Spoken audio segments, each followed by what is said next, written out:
Come, let us spill this already spilled juice.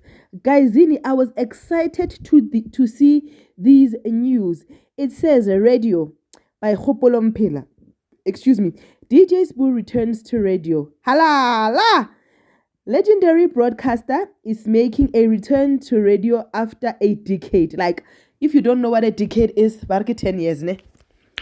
DJ Sbu has bagged a gig as the new host, SABC station Radio 2000 breakfast show called No Name Breakfast Show.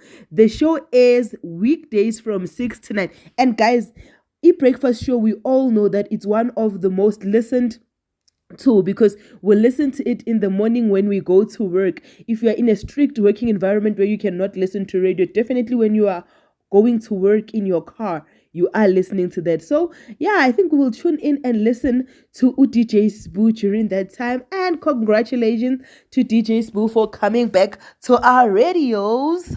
Like, share, subscribe.